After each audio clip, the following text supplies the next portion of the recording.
Isn't it crazy that 10,000 people are here? Don't turn around. This is insane, dude. Thank you so much for being here. Congratulations on a fantastic show. This is actually an audience of your fellow SAG-AFTRA actors. Wow. What's up, guys? Hell Brothers yeah. and sisters Yes. of Solidarity. the SAG community. Yes. We love to see it. So I actually always like to start by asking, how did you get your SAG card? What was the job that brought that to you? It was. You're all looking so intensely you thinking guys right now. I can think love mine. it. I'll go Yeah. first. I Yeah. already know mine. You know yours? Yeah. Go for it. Oh, go for it. So when I first moved here in 2012, my roommates and I, we just started doing like these YouTube sketches. And so we met this one person who was in my roommate's UCB class. And she like knew how to do all the paperwork. So she's like, let me make one of these a SAG project. And then all of us could get Taft-Hartley'd into Saagar always being has eligible. a workaround. Right? By the way. Always And a these stories, scam like, with this hold on, guy. yeah. I'm going to need to see this card just to verify. And revoke it. I'm not showing it. I'm not showing it. It's just a piece of paper that says SAG on it. Yeah. I wrote it myself. Handwritten. This is why we have real IDs now. Yes. Because of people like me. Mine was a porno I did in 2000. I'm just kidding. I'm so glad they unionized. Yeah, they've unionized. Yeah. No, mine was a pilot called Brave New World for NBC. That was 2011. Oh, wow, really? Yeah, 11 or 12, yeah. Okay. And for you? I don't remember, but I started making health insurance in 2012. Oh, hell yeah. Yeah. That's what matters. That's what matters. Here we go. Yeah. We're talking dental. The minimum was 27,000, and I never made it until 2012. That's amazing. When did you remember your first job as an actor, when you first sort of consider yourself to be a professional? Yes, it is the weirdest job ever. Oh, professional? Well, No. That was way what you later. consider. My first job was an extra, but it was a Spike Lee movie. I'm not going to say the name. 'Cause I don't Whoa. want anyone to watch it. But the girl, anyway, the woman requested that she have a South Asian partner because it's lesbian. Hot. And I met her, Yeah. Uh-huh. and we are best friends now. That's amazing. Yeah, actress called Sarita Chaudhary, and I met her back in. You're not leaving them much work to do to figure out which movie. It's a one-word Google. Please? Spike Lee Poorna. Please, I beg of you, for your own sake, don't watch it. And that was my first job. Wow. Okay, who's Googled it already? Yeah. Somebody did. It's going to be on someone's letterboxd in about 20 minutes, yeah. I actually thought you were hinting when you said the girl, because he made a movie called Girl Number 6, and I was like, oh, is it? Nope. Okay. Yep. Well, again, congratulations on a wonderful new show that you're happy to talk about, I'm Yes. sure. This comes to us from creator Abdullah Saeed. Okay. Yeah, shout out. We love Abdullah. to Shout out to Abdullah. He's alive. I don't know why I pointed up here. He's very much alive. I'm so sorry. Let's not get that twisted. Because I'll see you soon, buddy. Yeah. pour one out. No, because I believe he began as a journalist. Yeah, for Vice. Okay, that's what He it did. was. He was. Not a jerk. He was like a weed journalist. He's a weed journalist. He's like. That's like a real journalist, No, though. it's Don't journalist. discredit That's a him. No, Vice it's is journalist. Are you kidding? He's our No. he's our king. No. He's our Walter Cronkite. How dare Not you? only that, like, it's so hard to describe the genre that Deli Boys is in, and it is because Abdullah Saeed created a show called Bong Appetit where he gets high as a kite and then eats food infused with cannabis to get even higher. And that's the script that came out of him. Investigative Boys is journalism. his, yeah. Yeah. Yeah. Well, you might have just answered this, but I'm sort of curious. But what intrigued you all about being part of the show, and how did it find its way to you? I was sent this script like 4 or 5 months before they started casting, and I read it, and I was like, holy shit, this is the best script I've ever read. The first time I'm able to see myself in both of the like male lead characters, and then I remember like finishing it, looking up, opening it again, starting it over, and I read it like 3 times, and I was like, I got to know everything about this guy, Abdullah Saeed. I Googled him. I found out he made a whole career out of weed. I was like, hell yeah. I love this guy even more. Yeah. Respect, sure. And then my agent at the time happened to also represent him. So she set up a meeting, and I showed up at his front door with a giant blunt. and we didn't even smoke True it. story. Yeah. That's so smart. Yeah, dude. I was like, I know this guy's gonna love me. Was that your audition, or was it? No. I went through it for the auditions. Yeah, I had a harder time than they did, and I had an in. He did. Maybe it wasn't very good weed. Oh shit, dude. Maybe. Maybe. I like this. I like the vibe in here. I love this. Confrontational. I like this. Poorna, what was your reaction to seeing the script? It's a very particular kind of comedy. Well, I'm going to backtrack a little bit. One day during COVID, my son comes to me and says, I think I know what I want to do. I would like to be a journalist for the drug trade. And I'm like, okay, that sounds great. And that's when I first heard of Abdullah, because he showed me his videos. So when by the way, he was like 14. Your son said, I want to be a journalist specifically for drugs, and he has never done drugs as far as you know. Of course not. Yes, it all makes It's sense. a USB Okay. port, and it wasn't his. Yeah, he's only a freshman in college, guys. People don't start doing drugs in freshman year. No. No, not him. He just likes music. So that's how I first heard of Abdullah. And incense. And incense.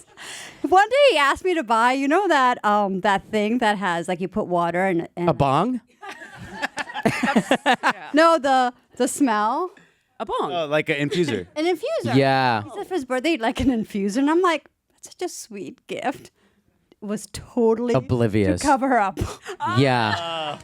Wow. You're like, oh, my sweet boy likes smells. Yes. Aww. Sophisticated. So stupid. That's how I first heard of Abdullah. And then, the script is dark comedy. And it's for us. There's no subtitling going on in the script or in the show. It's just for us, and it's dark and it's funny. And I had no idea on what Lucky Auntie's role is, except she comes in at the end, and it was fantastic, and it made me laugh. And I had just come off Never Have I Ever, like 2 weeks before, 2 weeks ago, and I was exhausted and didn't want to really look at anything. And this just, I wanted to say no because it's shot in Chicago during the winter. And, She famously runs very cold. yes, Yes. it's an immediate no, but I couldn't get the script out of my mind. Wow. Yeah. And so you had no idea until you were reading it what a badass this character was? I had no idea who she'd become. Wow. They didn't give you any kind of an idea. Because this is not a show that lends itself to a 20-second elevator pitch anyway, but... No, not really, yeah. I want to say that I'm not even sure they knew where it would go at the time. Hell yeah, shots fired. It's a great No. way to put it. Because things changed, right? Abdullah That's wrote true. the pilot Yeah. on his own, and then they had a writer's room Yes. for the rest Yeah. of And it. you have to then digest what you shot Yeah. as the pilot, Right. And then kind of see what works, what doesn't work, what do you want to focus on, where do you want these characters to go, their Yeah. strong suits and all that kind of thing. Yeah. But for me, for the script, it was just like, oh, it's so dope to have. I come more from like a specifically comedy background, so to get a comedy about people that look like us, but is just comedy first focus as hard comedy and not necessarily a drama that happens to have a couple jokes in it, which are equally as valid. But I think for me, I've always wanted to see shows that were things that I liked when I was a kid, and I feel like this specific thing did not exist, and so I was so stoked to be a part of something that I feel like 13-year-old Asif would be so stoked, dude. He'd be like, "You're at the Meryl Streep Theater. This is incredible, dude. Unbelievable, dude. I bet you can do a kickflip. This is sick." Can you do a kickflip? Let's not get into that. Let's not get into my backstory right now, okay? I'm just curious because, Saagar, you mentioned that... you were attracted to both roles. You saw how great they both were. He's bi that way. You know what I mean? Did you always go out for Raj, or was there a point where... When I met with Abdullah, I told him, I want to be this character, man. And he was like, oh, man, I actually wrote that for myself, but I could totally see you as Amir. And I was like, yeah, I've been both of these guys before. I know both of these people, right? And so, when I first auditioned for Deli Boys, I actually auditioned for Mir. And I, got the callback. I got a producer-director session. I got a screen test.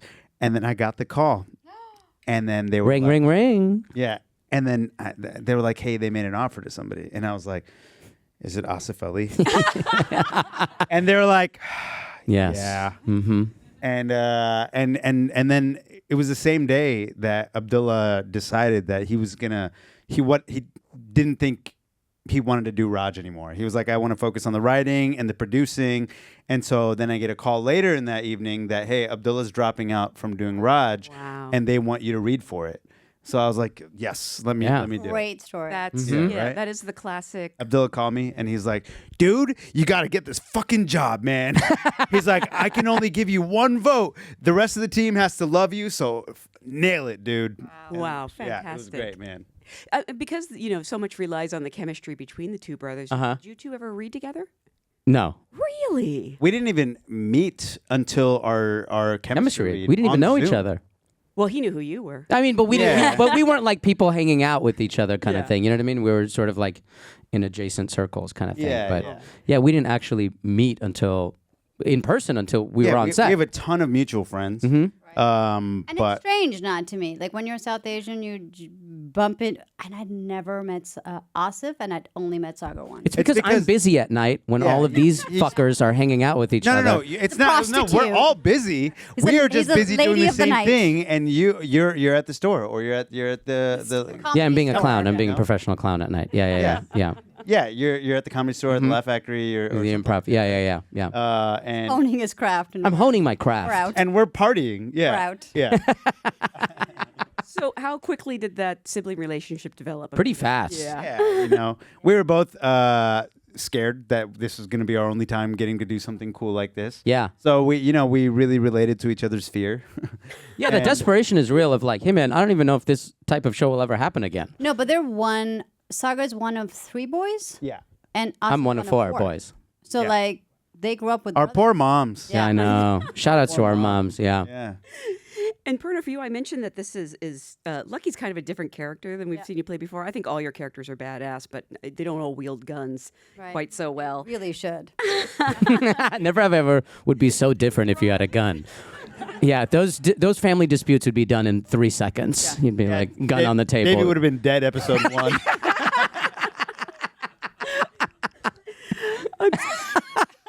Curious how you prepared to play her and especially the costumes, like what it was like to put those on, how much that informed the character. You know, the mood board had a lot of 70s Bollywood actresses, and it had supermodels from the 80s, the Linda Evangelistas and the Cindy Crawford. So there's a lot of like shoulder and a lot of Mughal hair, and you know that beautiful Zeenat Aman, like just like Lucky's eyes will match her nails, will match her purse, will match. You know, there's like a lot of that going on. Kaylee Brenneman, the costume designer, was unbelievable. But we brought in a lot of South Asian brands. Yeah, both of them did. Yeah. Which was just, you know, it's such a gift to work with someone who's so ready to collaborate. And for me, There was just so much we felt so valued by Kaylee asking us our thoughts and Totally. questions and opinions. Yeah, it was great. But sorry, go ahead. That's right. That's right. And then, I like I've said the story a million times, but then I took inspiration from the Housewives of Orange County for my character. Come on, one time for those messy ladies, huh? Yes. So a lot of their aesthetic and, you know, it's all that kind of really seeped in and informed the character. And in order to prepare to play her, I mean, had you fired a gun? Or maybe you can't say. Say it again. Had you fired a gun? Yeah, have you ever? before, That's a or- good yeah. question. Have you ever fired a gun before? Or do Yeah. you have it under special skills already? I don't know why, but I have. You have? And I've done a lot of stunts, and these two, I can't even open this can of water. No, Yeah, no that is water. true. There's a bottle. I can't even open But it. it's just only because you're not being paid to do it. The strength comes out. Yeah. Here we go. Do it for Meryl Streep. Do it for Meryl Streep. There we Oh, go. That's she's what I'm done it. talking about. Come on. They Because you got the health They care knew. plan. But yeah, I've done a lot of stunts and a lot of guns. Really? I Mm-hmm. had no idea. Yeah. And also for her, like the hair and makeup team was outstanding. Like to have the, Poorna had her the own shoulder base camp. pads and all that, and then the wigs to match, and then glove. I mean, every day we would show up to set and we'd be like, oh, don't we look cool? And then they'd be like, Poorna's here. And we'd be like, She God, would we're walk pieces out of her trailer shit. in slow yeah. motion. It would be insane. Every time she walked in, we'd be like, "Oh man, dude." Such a collaborative. Every department was so collaborative. What was your favorite outfit from the whole season? Probably Hassan's outfits. Oh yeah, Yeah, the I mean, wedding those stuff. Are amazing. There's a Pakistani designer called Hassan Shahryar Yasser who I called up in October and said, "Hey, can you do our wedding outfits?" And he's like, "When do you need them by?" And I said, "March. Is that when we Yeah, shot yeah, it? yeah. Like March." He was like, "No problem. I'll do it for you. How many do you need? You need 7. I got you. Thank you so much for including me." But he thought March 2020 Of the next year, because these are like handmade, handcrafted, like that's how long it takes. yeah. And so suddenly, like after a couple of weeks, he started putting the pieces. He had 100 men on rotation work on all our outfits to get it done. And then he came to set, and he did like a cameo in the show, and he was so proud to be a part of a show like this. You know, I mean, his outfits are no joke. They they're were like insane. $10,000 a piece. Yeah. Yeah, And he flew them himself. yeah. And I imagine when you're wearing like costumes and hair and makeup really help inform the character. You're going to walk in a certain way. It's going to be Totally. like the final piece that locks in. Totally, yeah. Yes. For you guys, you had aprons. I felt very That's powerful. so And that was- well condescending. Yeah, and it was so good. and it was a lot of responsibility. You know, Yeah, our aprons didn't even have any pockets. they didn't have any pockets because they didn't. You know, they wanted us to keep our hands free, and keep our instrument. Are we calling our whole bodies our instruments as actors, as fellow actors? You guys know this too. You know, just keeping our instrument available, and it really did inform us. That's a good word. It informed us. Yeah, you know. But also, you grew up in a. I did, gas and I station gotta say ballet. that apron put me right to work. That's what I'm talking about. Yep. I started cleaning. Yeah. Started sweeping and mopping. Like Organizing the replacing. shelves. Yeah. Sagar's father owns Gas station. Yeah, Gas yeah, station. Oh, yeah. wow. In Texas. Yeah, he's from it. Real, you see, Yeah. you sound more responsible than Raj then. Oh, He yeah. is. And well, no, I am and I'm not, because I'm the only one out of my 3, my older brother and my younger brother. I'm the only one that got fired from the store by his dad. from my dad. And he was like, we don't we need you anymore. Just go. Just go, beta. Go back to sleep. I would like Soja. he would have me open the store at like 5:30 in the morning, and I don't even wake up till like 12. and you know, I'd go there and I'd just like be groggy. I'd turn the volume up, like music. My dad had no music playing at the store, so I brought in a boombox and I'd play music. The customers would get mad. I'd like steal cigarettes, and I'd smoke the cigarettes that I'm stealing inside while I'm ringing up customers. And the customers would tell my dad, and my Yeah. dad was like, "He smokes." Yeah. And You should have got a diffuser. Yeah, that would have thrown the trail off, baby. Yeah, yeah. And then one day my dad was like, "Yo, we're good, man. We got this. We don't need you." I had to go get a job. I worked at McDonald's for 2 years after that. Oh, that's Damn, great. dude. Brutal. Yeah. You didn't have to be up at 5:30 there, though, I hope. No. No. That was an after school thing. Aw. This is such a talented cast. And Thank you. and yes, you're welcome. And I'm curious, how much improv is there on set, if at all? Too much. Yeah. There was a lot, but I will say that the scripts were pretty tight, and they really made sure, because of all the episodes connecting, and there's, you know, an overarching story that we have to get to, you know, you couldn't have this sort of, you know, train leave the tracks for that long before they'd have to be like, you know, you got to come back. But, you know, it was like a trust thing, you know, when you're working on a show early on, it took a little bit, but yeah, I feel like once we got around episode 2 or 3-ish, we found like a nice space where we could improvise and have fun. Yeah. Do you try to do one as written and then play for Basically, They always yeah. want one clean take, and then they're like, "Okay, if you guys have anything you want to add to it, go for it. This is the take." And then we get Wow. excited. And then we're like, Remember Ooh.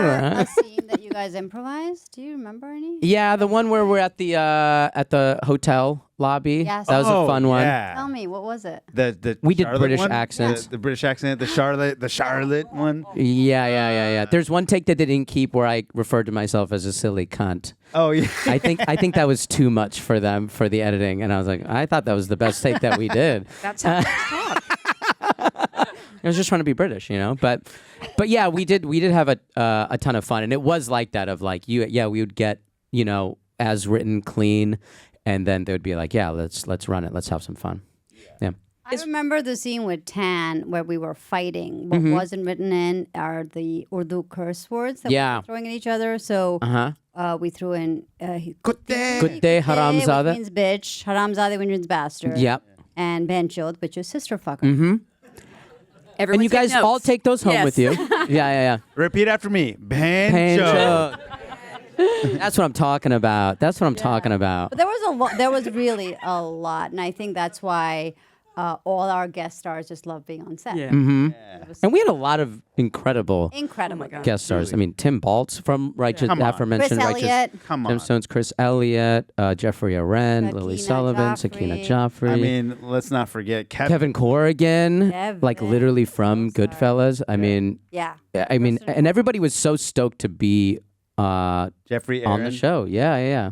It was just an amazing experience to be like on a set where everybody in all departments felt like we were all making something unique, and so because of that, they all wanted to like really be invested so we could continue making it. I would think one of the hardest things about being on the show would not be laughing and ruining takes. Yeah. I mean, we had a couple. Yeah. We had a couple. bad days. Yeah. Who's the biggest offender?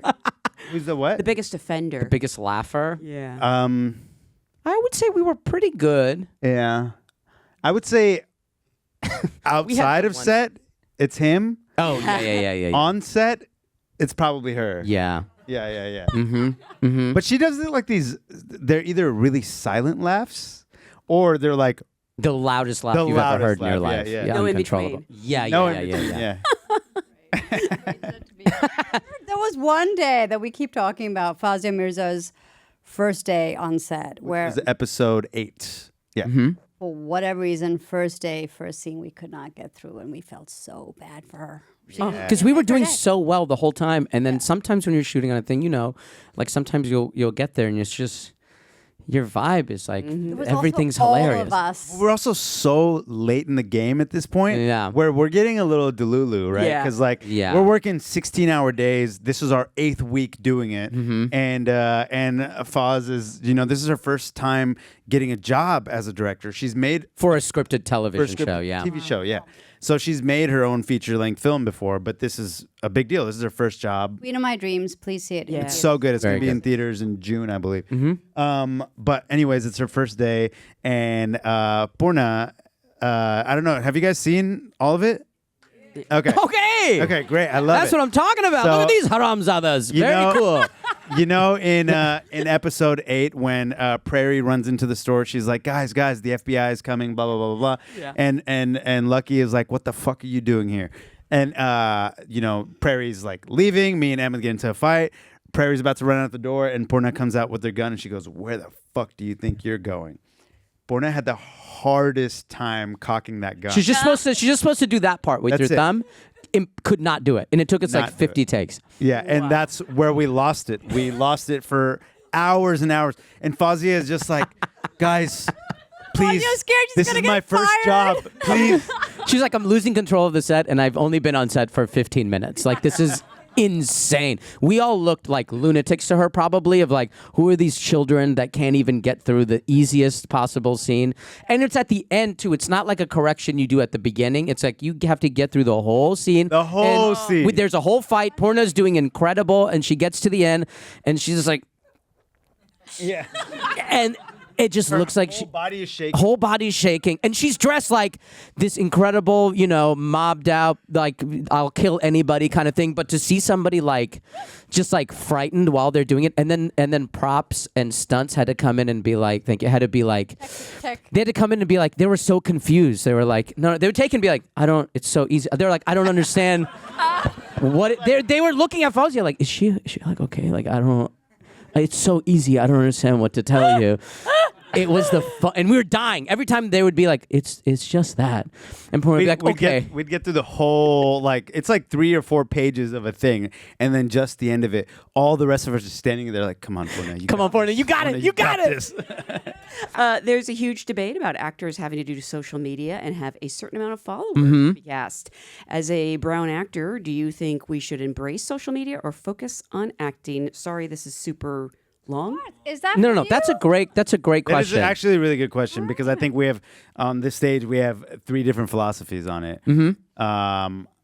Yours is... Mine is do you ever see that video with Maya Hawke talking about it, where she goes, I'm trying to get this movie made, and I'm on Stranger Things, and they're like, you need more followers. We can't get funding for this movie. And I remember seeing that and being like, oh my God, this lady is on the most famous show in the world and is like, her mom is Uma Thurman and her dad is Ethan Hawke. Come on. and she has like 500,000 followers, and they're still like, yeah, that's not enough. That's not going to work for us. So for me, I'm sort of like, if it is what it is, I would say don't avoid it entirely. Unless you're, Timothy Chalamet and you're in a situation where you can, kind of thing. But I think I sort of use it as a way to like let people know. It's almost like a LinkedIn of like, hey, if I have some stuff popping off, here you go. Here's some information about what I'm doing. As far as like and then I have the stand-up stuff, which is its own thing. But that's merely just in the interest of getting people to come see me live. But yeah, I use it just as like, hey, this just gets more people who may not know me personally to know who I am. And Poorna is basically our Timothy Chalamet. She's our Timothy Chalamet. She doesn't really need to do it. And But people keep fine. following. Yeah, and I just don't care that much about it, right? Like, I really should. My team tells me you need to post more. You should, all these photo shoots that you've been doing, you really got to do it or whatever. And I'm just like, it's so annoying. It really is. And then it affects me in weird ways when I have this post that I'm like, oh, this shit is gonna be fire, dude. And then I post it and I don't get the amount of likes in the next hour that I want, and I'm just like, oh, okay, maybe the second hour will be good. Yeah. And it's even worse in the first hour. Yeah. And I'm just like, this is so fucking dumb. It is. So then I don't want to look at my phone for the rest of the day. And I really try to implement a rule where I post, don't check. Post, That's healthy, don't yeah. check. But I'm really bad at that. yeah. I don't have the self-control. And yeah, it fucks with me way more than it should. And yeah, I hate it. I would say ask everyone to send you a collaboration link, a collab link. And That's where this guy comes in. That's what I did. So he good does at all that. the work, sends us collab links, and we just accept it. Yeah, I do all of it. And they there's don't so pay many me. likes Like, look at that this. it doesn't make me feel bad. We're here at the SAG-AFTRA Foundation. Look at this. Yes. Look at these people. Come on. And so, But you shouldn't. You shouldn't. but it's more so for me. It's just like, hey, this is just a way to further let people know what I'm doing. And then you just post it and forget about it. It is what it is. But yeah, you're going to lose your mind if you sit there and go, but does this have enough? Whatever. And it's also finding a thing that maybe you like to do. If you're an actor, if you made a short film or you worked on a scene or something like that, maybe find something that's in your wheelhouse that you like to do anyway, and then put that on Instagram, and don't do it for the likes or whatever, but maybe you can use it to find community, find other people that like what you do. And then ultimately it'll let people know whether or not you have reps or whatever. It'll let people know wow, this guy's really good. Because I wanted Instagram. I saw that he's really good at acting. Yeah, I think it's and he's really hot. It's true. I just think, it's a good tool to use to show your work. I don't really like to post on social media anything other than work, really, or war-related stuff, that's going on in the world. Other than that, India and Pakistan got into it. Yeah, by the man. way. They got into it yesterday. yeah, it's shit is fucking weird It's right so now. weird, yeah. But I won't use it for anything other than, okay, I have this thing coming out, or we just did this article or whatever. So If Asif doesn't post the collaboration reel by the end of the day, then let me get one. So he's ready. really your social media manager. He is, he is, Essentially, yeah. yeah. I refuse to let the show I mean, I give not him work. 10%. Yeah. Yeah. Doesn't your brother do your social media? No. I all don't. And also, Yeah. like, if you look at Asif's, it's very, very Yeah, no, it's authentic. really good. Like, there's an authenticity to him and his joy and his excitement Yeah. that comes through his social. Because I love this. I love the show. Yeah. I love being on it. And I remember telling them, like, I'm going to do every event that there possibly is. You know, this was something that I really wanted to do, but there's other events that you may feel like 50-50 on. But I'm like, we got to do everything. Like, this is not normal to have a show like this where people like us get an opportunity like this. So I'm like, listen, man, I'm doing every possible thing. I'll send you guys a collab. Like, we have to make sure everybody that can possibly be aware of this thing In the last is. 9 weeks, me and Asif and Poorna, for the most part, we have been to New York 4 times. We've been to Chicago. We've been to Austin. We've been to San Francisco. We've been to where else? Texas, Yeah, we're going yeah. to DC. Yeah, we're going back DC. to New York. We're going to DC Twice. on Monday, on Sunday, and then New York on Monday, and then back to DC on Tuesday or on Wednesday, and then back to New York on Thursday. It's insane. But I feel like genuinely, like, why would you put all this work into something and then be like, oh, I hope people discover it? And it's like marketing is like a part of it. And I've been on shows where I felt like they were really good, but people weren't pushing it. And I'm like, we're not having that again. Also, props to the Onyx team. Yeah, they're doing Yeah, great. big Was- time. Yeah. Killed it. I mean, we've never been to a premiere party like ours before. yeah. Yeah, so it was nice feeling both from our end and from network and studio, like having that enthusiasm of making sure that people know about the show. What form of fun does this character and genre allow you to experience, particularly as actors of color in Western media? Cast in total, but specifically Poorna. Poorna, you got to take this. I have grown up with, when I was very young, my father would let us watch Benny Hill. Do you know that show? Ooh, yes. It's like, it would be Me Too now, but back then we were like, it was the funniest thing ever. oh my god, the little old man? Yeah, the little old man. It was he's just a pervert. Yeah, just That's a little it. pervert Like walking Pepe around. Le and Pew kind of vibe. Yeah. Yeah. We found it funny back then, but it had a slapstick humor that because I watched it when I was inappropriately young for years and years, I was always drawn to it.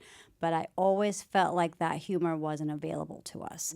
Comedy isn't available to us as filled out characters. I always say we've always been the punchline, but never the plot line. We're like the nerdy kid or the this kid or whatever, or the punching bag.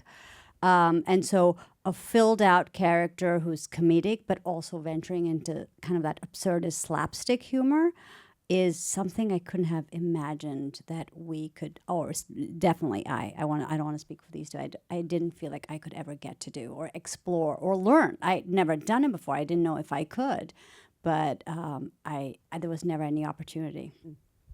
Yeah, just having the opportunity to play 3-dimensional characters where, our existence itself isn't the joke, but more so, you get to see us as real human beings with issues and whatever, but that being the catalyst, our sort of human faults being the catalyst for the comedy rather than, oh, there's just a South Asian guy here or whatever kind of thing. That, that was such a special thing. And then also for it to just be hard comedy first was like just such a unique experience. Yeah.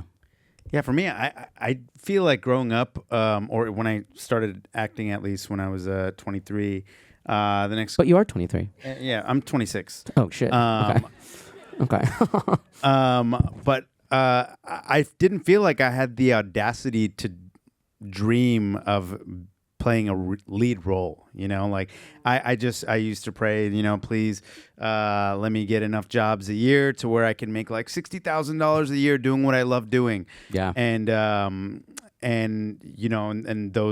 he took all those roles. And I'll do it again, honestly. And I'll do it again. Yeah.